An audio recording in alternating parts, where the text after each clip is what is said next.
Good morning, everyone. Like Amanda said, my name is Colby Myers. This is my second year doing the youth conference, my first as a staff for the Brockton Area Prevention Collaborative as a youth group developer. So today's panel features 5 youth from across the region. Sorry. So once we get started, we'll go through questions and you'll get to hear from youth, different grades, different towns. And of course, if you have any comments, questions, or anything like that, please feel free to throw them in the chat. So as everyone is getting spotlighted onto the screen, we're going to go through and get this started. So I just want everyone on the panel to introduce themselves and talk about where you're from, your grade, and what you do in your community. So I think we'll start with Anastasia.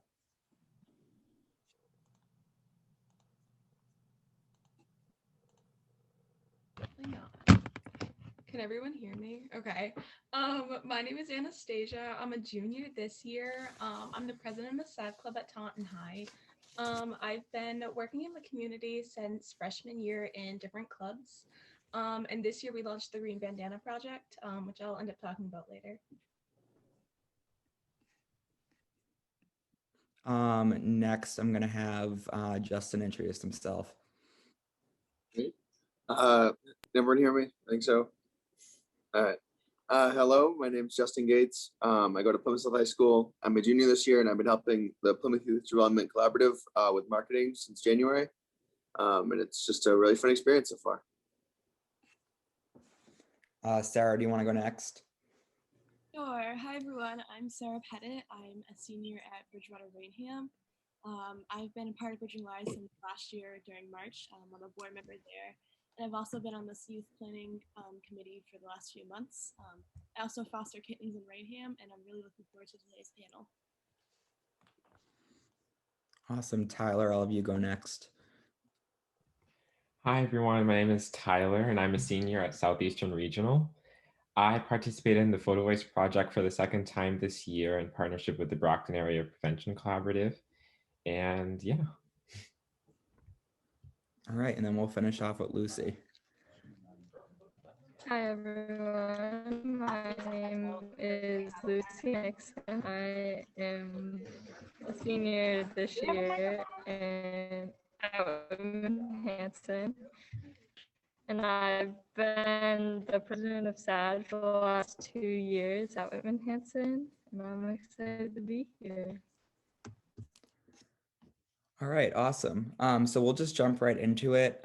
So first we're gonna start with a quick question and we'll have everyone kind of go through. So we'll start with Tyler for this one. How has this experience of 2020, 2021 been for you? I would say that it has been a very hard year for everyone, but personally, it's been hard for me to find motivation and try to be goal driven. And that's also affected my perception of myself because it's been harder to find the motivation to do things, the day-to-day tasks, which before came a lot easier to me. Awesome. Lucy, do you have anything to add to that? Yeah, I definitely think it was harder this year. Just trying to find motivation because What do you mean? there wasn't a lot to look forward to. But it also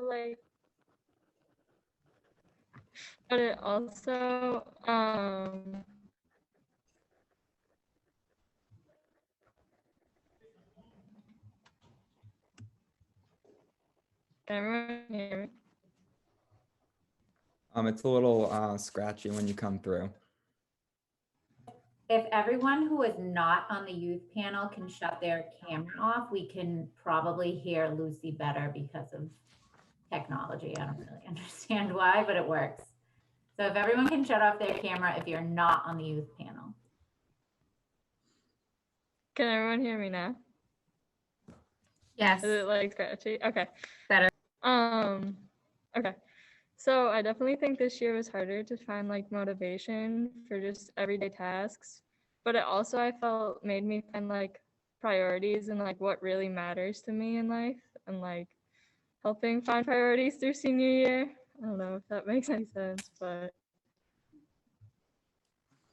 No, definitely. I mean, from hearing across people from towns in the Plymouth County, even at college, motivation has definitely been a big problem for people over the past year and a half because of a lot of uncertainty and feeling isolated. Does anyone else on the panel have anything to add to that, or any questions for someone else on the panel? I'll jump into that and say, as a senior, I found it applying to college to be a really unique experience compared to other years. I felt like the whole application process itself was stressful, but adding the pandemic and all these changes to how you're supposed to apply with what you need to apply made it really difficult. Especially we were all virtual. Bridgewater Rainham was hybrid for the first good half of the year, maybe even 3/4. So not having that senior week to like truly talk to a counselor about like what I need to apply, like where should I apply, like how many schools I need to apply to, I thought was really stressful and was something I really had to put some more motivation in myself to go out and find the answers.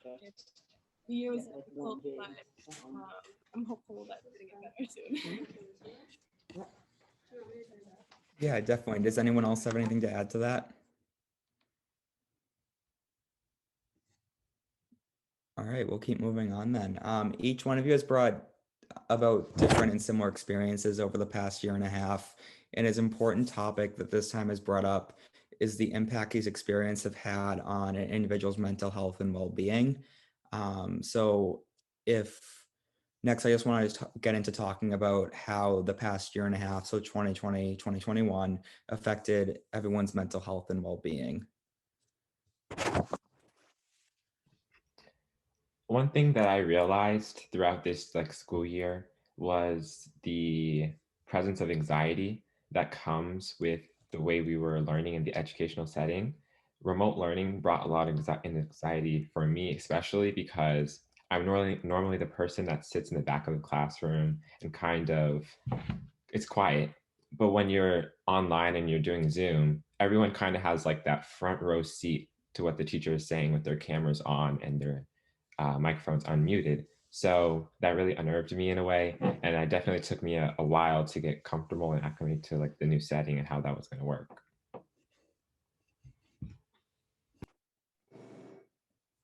For me personally, with mental health, I always try and think of the positive side of things. So I always try and figure out like maybe make the glass half full. And so I was trying to find really the best, because it was a challenging time, how I could really like convert it into something positive. And so that was really, so I'm a fairly social person. And so I like to hang out with a lot of different people. And so by being online, it was like I wasn't able to hang out with certain people I always hang out with. So I sort of was able to branch out and talk to a lot more people from my school and from the area. So like for example, at in Plymouth, we have Plymouth North and we have Plymouth South. So I was able to talk to a lot more Plymouth North people that I wouldn't have talked to before because I would have just been talking to all the South people. So just I guess personally with my mental health, it was hard at first because like I said, I am a very social person and I couldn't see anyone. But I sort of kind of grasped it and tried to move on from there and sort of create new relationships out of it. So I've been trying. My one goal I set for myself after really like struggling with like, okay, what do I do now? What do I do now? Like I can't talk to anyone. I can't see anyone. Was I always try and make like 3 new connections a day. And that's just, it could be as simple as just hello. It could be sending an 8-ball to a random number. It's just something to do just for fun, just to try and meet more people and go from there. So I sort of tried to make it a little more positive, I guess, out of something that was pretty negative. So yeah, that's what I got on my mental health. Yeah, and just like what you said there, Justin, like having those making 3 connections every day, like we've seen so many, as much as there's been such an impact on mental health and well-being, just taking that and using it for the positive to not only improve our own mental health and well-being, but try to bring light into someone else's day. I do want to give the other panelists some time to answer that question if they feel open to it.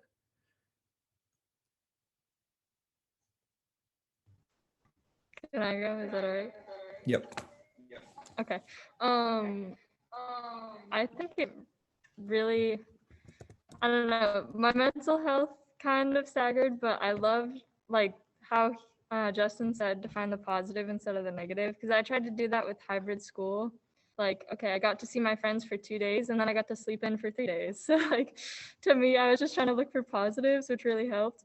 Also like you said, how you get to meet new people that you like don't really see, because I was in a different cohort than all my friends.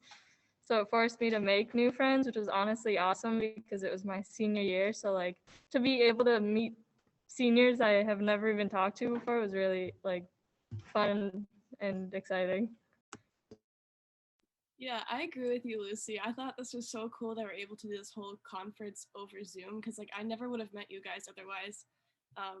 Someone said earlier that like we never would have been able to plan this whole thing without like this virtual form of communication, and that's like one, I guess, positive that came out of COVID. For me, mental health definitely struggled because I'm a very social person like Justin. I like to go out and see all my friends, and I was very worried about getting anyone sick, so I tended to stay away, and that kind of hurt me personally. Um, but I'm really grateful that people listened to the guidelines, were wearing masks, were getting vaccinated, and now I'm able to start seeing people slowly again. I think that's actually made my mood better, and I feel more confident now in not getting anyone sick or bringing it home to someone that's more vulnerable than anyone else. So I'm really hopeful for these next few months. Yeah, I agree with everyone. I found mental health really hard to kind of like keep treading water or keep my head above water. But after a while, after kind of adapting to the changes that COVID has made, I find it a lot easier to talk to people now. Where I used to have wicked social anxiety, I didn't talk to anyone, I didn't raise my hand in class, and now I'm perfectly fine with talking to people. Yeah, thank you everyone for sharing very openly about that. I think, especially, I saw someone in the chat. There was a light at the end of the tunnel. Um, this is hopefully our last virtual youth conference, but even besides that, going forward, we have a great ability to um, get closer to one another and improve our mental health and make these new connections. But unless anyone else on the panel has anything to add to this, I think we'll go right into the next part.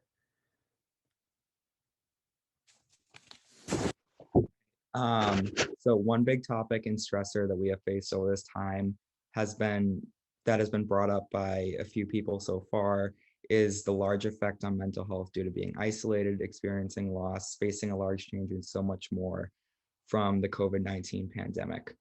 So from that, I think we'll start with Anastasia for this one. How have you adapted to the change that COVID has caused in your daily life? So I think it's safe to say that it kind of hit everyone like a bus. And my situation wasn't any different. I have an anxiety disorder, and my younger brother is autistic, which means my house is very schedule based. We thrive on schedules, and when COVID happened, it kind of ruined everything. Every incentive that we had look forward to was kind of gone and missing. So we had to learn how to be okay with playing things by ear, and I've always hated that phrase because it was never a definite. It was never something that we could look forward to. It was always being improvised. And though I still find comfort in schedules, I'm much better at improvising and playing things by ear. I'll jump in after that one. I completely agree. I had a different answer for this, but now that I heard Anastasia talk, I'm like, that is so me. I like schedules. I like having my classes in the same order. I like knowing what I'm going to be doing next in my life. And COVID definitely taught me to be more flexible. And that was something I didn't even realize until Anastasia talked about it. And that resonated a lot with me. So thank you. And then my other one was like communication, because that was something I tended to struggle with. I have a hard time trying to open up to some people in life that I should open up to more, and checking in on friends that I'm like, oh, they're doing great. But COVID really taught me that you should always check in on your friends to see how they're doing, because we weren't seeing them in person as much to check in that way. So I learned to, schedule FaceTimes, or like do like Netflix party and watch a show together, or, just text them and say like, hey, how's it going? Like, let me know if you need anything. And I thought that was like a big thing to come out of COVID was just this new form of communication and to always check in on your friends and make sure they're doing great. I'm also gonna jump in right here. I was going off what Sarah said about how communication and just checking in on people. I feel like our generation as a whole, going through school and then no school for months, and now we're back. I feel like most of our generation has now sort of gained new communication skills where, like Sarah said, just checking in on people. I think that's a much more frequent thing now, and I hope that does continue because it is like a pretty good thing to be happening. And I do think that is one of the positives that did come out of this, is that now we had communication channels, but we didn't really use them as much because we were seeing people in person. So by being forced to not see each other, we had to use those communication channels, which I think now are more widely used, at least among our generation. And so I think it's very good that we now have new communication that everyone's using. I can add to this question as well, because for me, when it comes to routines, I like to stick to them. And after COVID, my routine was in shambles. Like I had no structure, and that's kind of where I thrive, within structure, due to my anxiety. And so throughout this time, I've been learning how to, like Anastasia said, improvise and come up with new things to do to fill in that time so that I wasn't feeling like I wasn't being productive in a way. Yeah, sort of like what Tyler was saying. I feel like I either am a spur of the moment person or I'm a super over planner, where it's like I plan things down to like the minute when I don't really need to. And I feel like this has really like helped me at least adapt, and sort of be much more. I like to say I'm a pretty much go with the flow type of person. And over the past year, it's just gotten better because I used to be like, I'd make a plan, but it'd be 3 weeks out, and then I'd think about it all the 3 weeks, and I would like just plan everything out. And now it's like, oh, let's go grab like smoothies, and then we go immediately. And so I think it helped us all sort of adapt as a whole generation, with just being on our feet and being able to react quickly. I'm gonna jump in again. I hope no one else wants to jump in. Sorry, but I completely agree with Justin on that. Again, like I've mentioned, I'm the kind of person that will plan something 3 weeks out, and like even yesterday, I had things planned out before my grad practice, and they didn't go according to plan, and I had to like take a moment and step back and remind myself, but that's not the end of the world for you. Like it causes me to have a lot of anxiety and stress when that happens. But I think COVID has really taught me to appreciate what you have in the moment and in the present, and that the past is the past and the future is the future, and like to just take a moment and ground yourself and remind yourself that you're doing okay right now, and that you can get through it, and that we can take it one step at a time rather than looking like 4 weeks ahead at some plan. We can look forward to it, but we don't have to necessarily like bank everything on it. And COVID's really taught me that with seeing friends and family, is to appreciate every little thing that you have in the moment.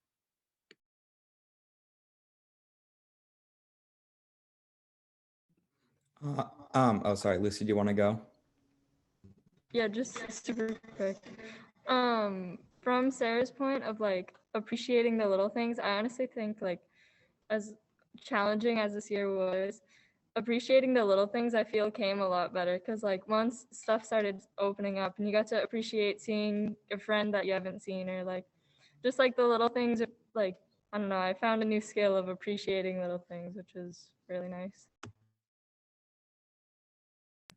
So I do have a follow-up question from a few things that came up during this discussion. One big thing that everyone was kind of going back to was different ways to cope throughout the pandemic. Do you guys have any tips or just advice about forming, like learning about new coping skills and being able to cope through these stressful situations? Be open to anything, because you never really know what's going to work. I know the one that I've used a lot is like a breathing thing. It sounds really cliche, but it works really well. And at first I was really against it because I was like, this isn't going to work for me, this, that, and the other. And then I started trying it. I was like, this is my new favorite coping skill. What was I missing out? So really just be open to anything, try everything. Yeah, I completely agree with Anastasia on that. I tried a bunch of different ones over COVID because I had the time to, which I thought was another kind of good thing that came out of it. That 2-week period that I didn't have like true school when back in March of 2020, I took some time to really look at like what I want to do like in my downtime. So I tried journaling, I tried meditation, yoga, like deep breathing. But one weird one that worked with me is like taking a nice warm shower. If I'm stressed out and like I just feel like I can't relax or do anything, I'll definitely take like a warm shower and take a moment to kind of breathe and like ground myself in that moment and be like, okay, like this is some me time. Like I'm gonna think it out.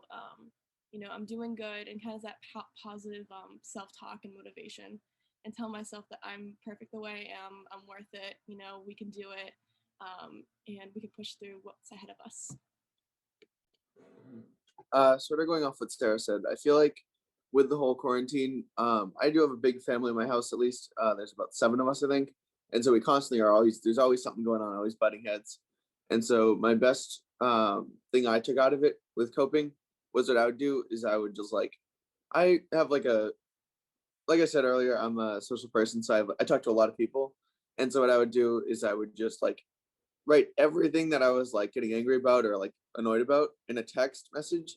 And then sometimes if I decided to, I would send it if I wanted to keep talking about it, or I'd even just delete the whole message. But I would write paragraphs, and then I'd read it over and then sort of take a step back and be like, is this really what I should be doing? Or should I really be this upset over this?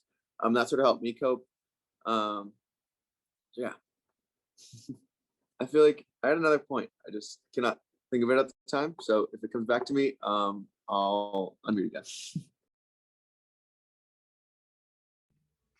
Another coping skill that I actually recently discovered was just going outside.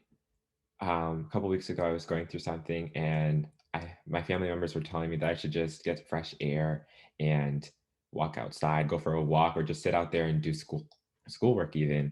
And then I went outside and ended up being out there for 3 hours. The time goes by so fast. And once you're doing something that you're actually interested in, the setting really doesn't matter. And another thing to add on to the breathing aspect, before when my watch would tell me to breathe 3 times a day, I would just ignore it. But now if you actually take the time and breathe and just focus on what's going on, then it actually does benefit you. I agree with that, Tyler. I feel like it's super important. It's just taking time out of your day to focus on yourself, even if it is just a 5-minute breathing exercise. And then also, I feel I don't know how many of us are juniors or seniors in the event, but since I got my license over quarantine, I feel going for drives has been super helpful to me, at least with coping, where I can just get in the car, play my music as loud as I want. I can sing if I want. I can do whatever, and I just go for a drive. And it could even be to the store, which is right down the street, or it could be to the beach or something. Just going out of the house and just driving in a car alone with all your music. It's what's helped me a lot throughout this whole thing. I'm gonna jump in on that one because right before this panel, we were getting ready. Amanda's like, let's do a little dance session. And honestly, that really helped. So thank you, Amanda. Yeah, that's another one I didn't think of until Justin mentioned it, was just good music. Good music is so therapeutic, and I feel like it can really change your mood. And listening to music that either pumps you up or calms you down a little bit, I think has been another one that I've used subconsciously and not really thought about. But I do listen to music a lot to help me kind of think about a situation a different way, or calm myself down, or before a test online, I'd always put on my favorite music and just relax before I took it. So that's another good one right there.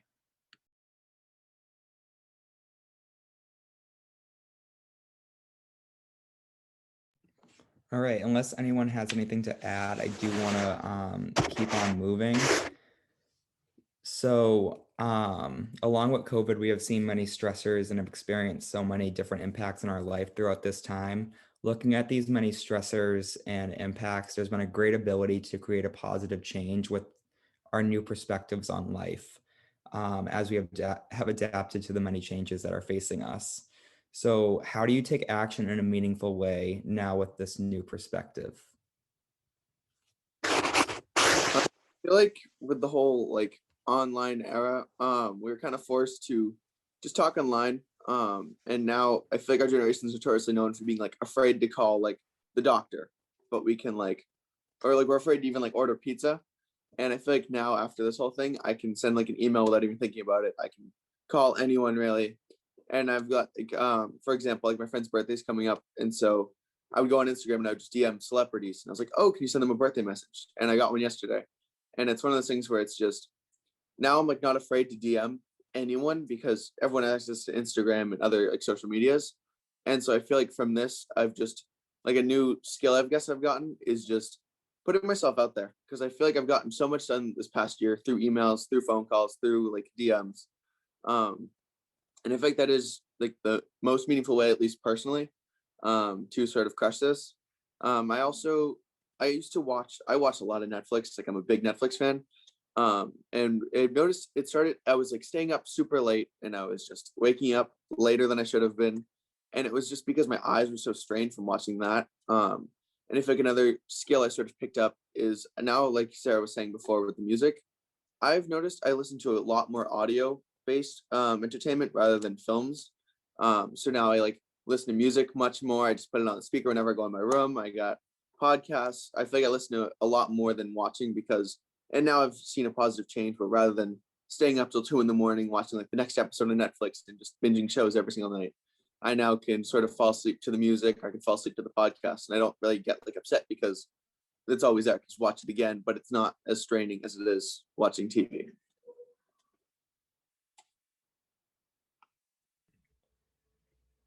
Yeah, one thing after realizing the kind of the prevalence of anxiety, especially with myself and dealing with my own issues, it's definitely made me more aware of what other people can possibly be going through and what anxiety that they might have, kind of putting yourself in their shoes so that you can see their perspective. So I want to advocate for those who really can't find an outlet for their anxiety and help them find coping skills for that.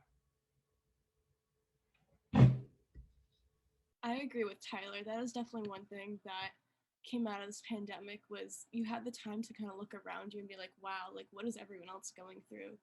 And that's something I've been trying to do is be a better advocate for those who can't have a voice in society. So I think that's one good thing that came out of COVID is, again, time was like a weird thing. You either had a lot of time, I felt like, or you didn't. So when I did have a lot of time, I'd like to use it in meaningful ways that mean a lot to me and that can make a better impact on society. So for me, that was fostering kittens over the summer, and I'm planning to do it again through NOAA, which is the local animal shelter. I joined Bridging Lives during the pandemic, which was really cool and fun. I did all these other activities that were meaningful to myself. Like I tried to work out more.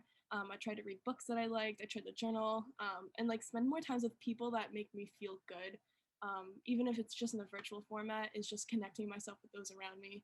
I feel like that me time thing kind of came back again, where it's like I became more aware of how I should use my time for myself and how it can really impact how I feel and with my stress and anxiety. So I think that's another thing that came out of COVID for me.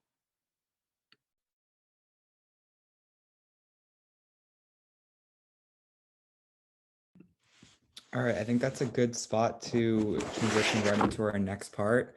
Going with these ways of taking action, all of our panelists, as well as everyone attending this conference, has a lot of opportunity in our communities to make an impact. So I wanted to use this next part of the panel to ask the panelists, what is an impact that you could have in your community in the coming months and years?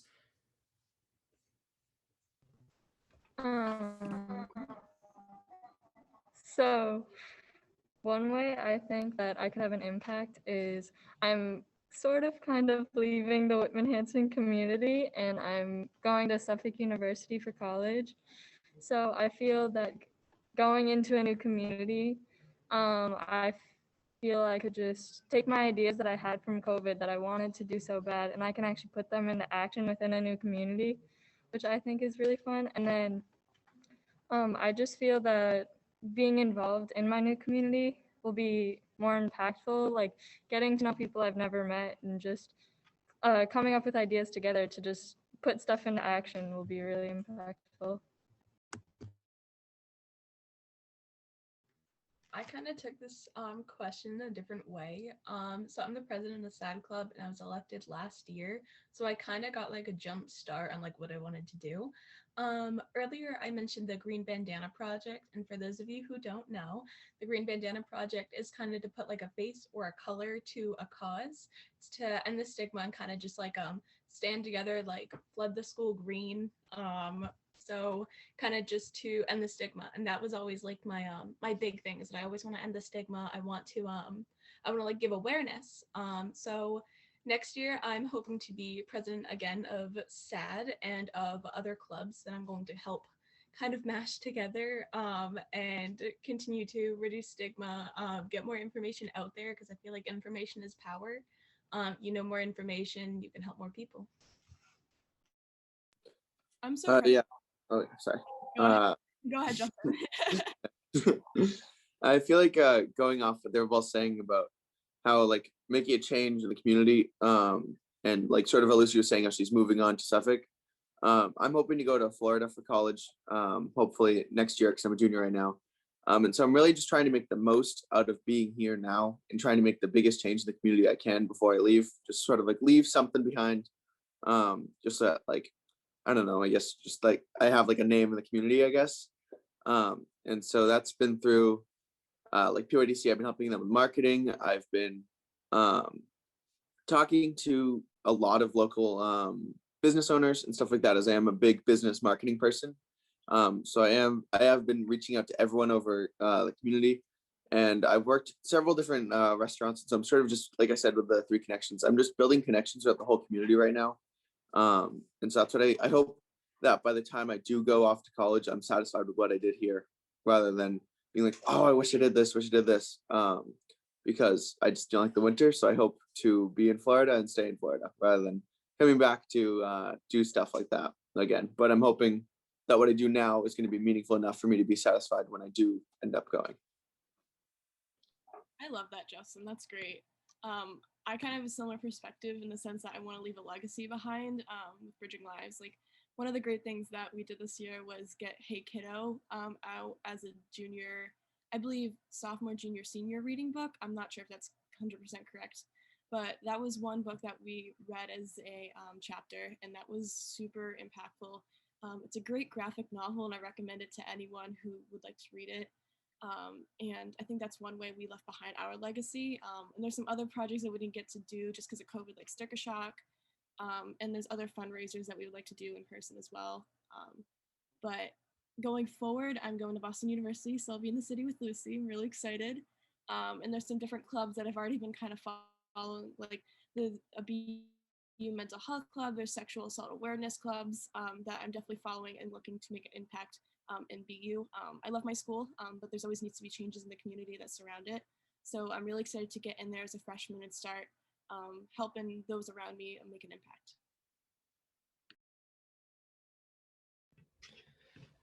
I do also have a similar perspective to kind of encouraging change. I recently participated in the Photo Voice project, which really allowed us to shed light on the issues in our communities and really encourage change and shed light on the risks that are the risks that youth are exposed to. So when I continue college next year at Howard University in Washington, D.C., I want to continue that work of really shedding light on those risks that teen are exposed to, even if it even in another state being that. So yeah. All right, that's actually a great part to roll into our last sort of segment here.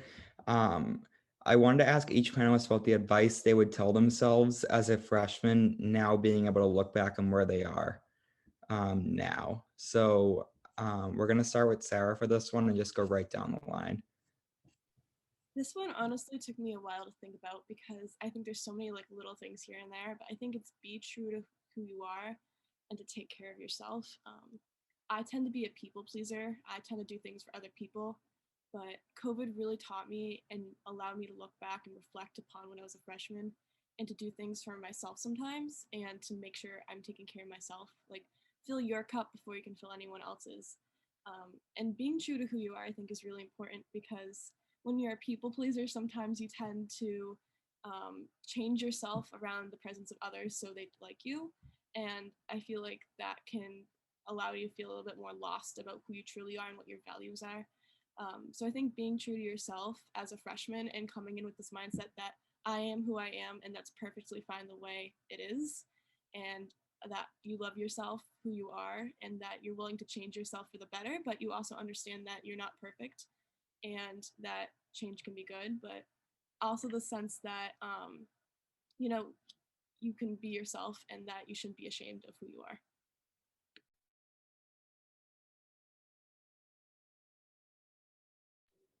I feel like what I would say to myself as a freshman looking back is just to take chances. I feel like all throughout middle school, I sort of was trying to like find my spot in the stream, I guess. And I was just trying to figure out where I should be and what I should be doing. And throughout like my school, it's a tech school, so I found marketing and I've sort of focused on marketing as my future. But I'm so oriented to the future, especially I was in freshman year, that I feel like now I would tell myself to take a step back, be like, yeah, you're going to be there in the future, but you're here now. So live while you're here now. And so sort of just take more risks and sort of not really worry as much about like what could happen and really worry more about, okay, am I having fun right now? Is this where I want to be? Are these people I want to be with?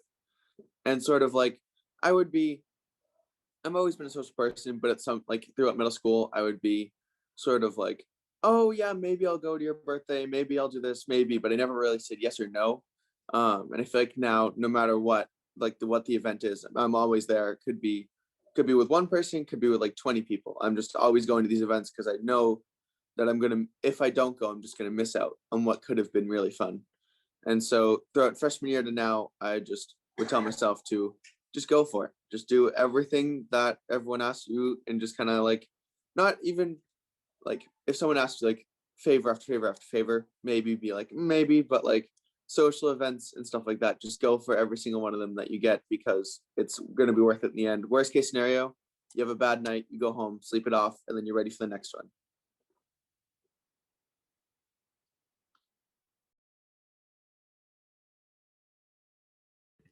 So my freshman year, I struggled a lot because I do go to a regional school. So it's really students from all over. And it wasn't my sending school, which is Mansfield High. I chose to go to Southeastern.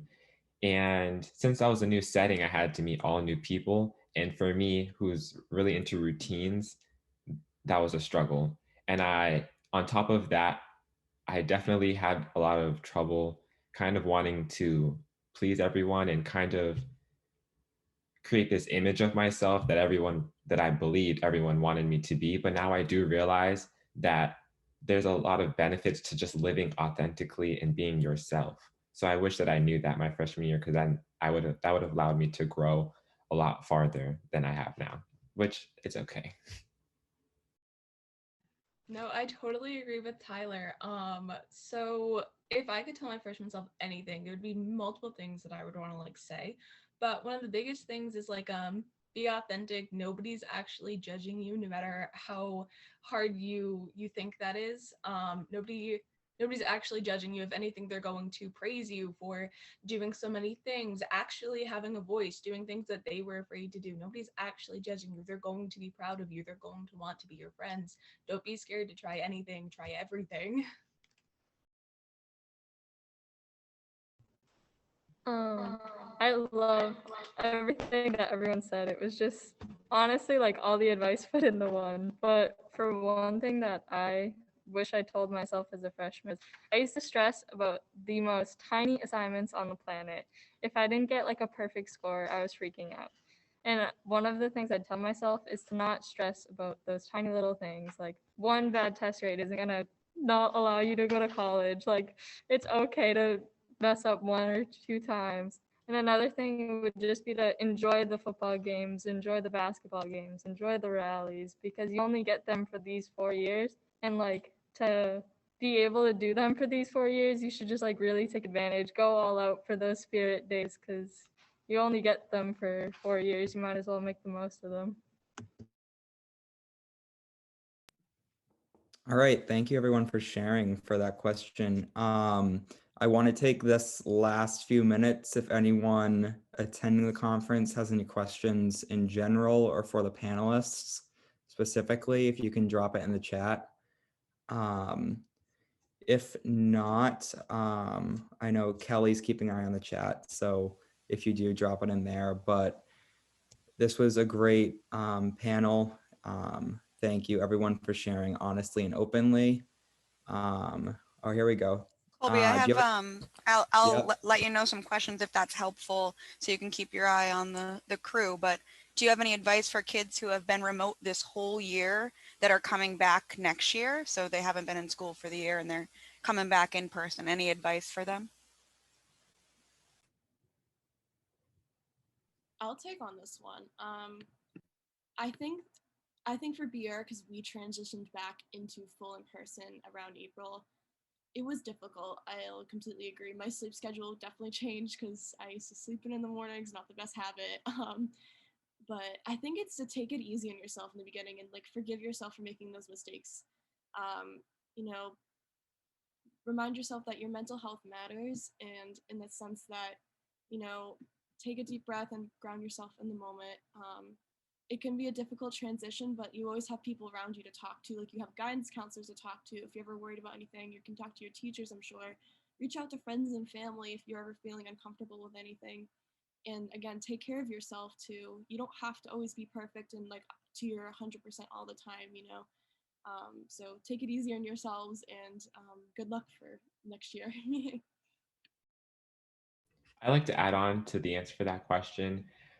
For me, I was really scared to come back completely in person. I've been hybrid for most of the entire year, but when we came back full in person, I was scared just to see everyone that I haven't seen in about a year.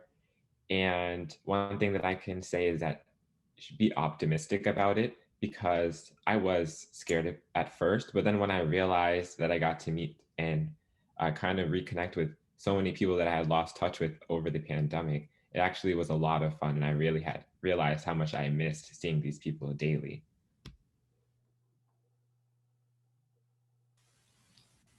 I would just, another thing that I would say is you have the whole summer to like find your happy things. I know that's weird, but like your little happy things that you missed about school, like your friends that you get to see every day in person, like your teachers that you really clicked with. Like, I would just find those things that you missed about school to really like help overcome your fears of going back.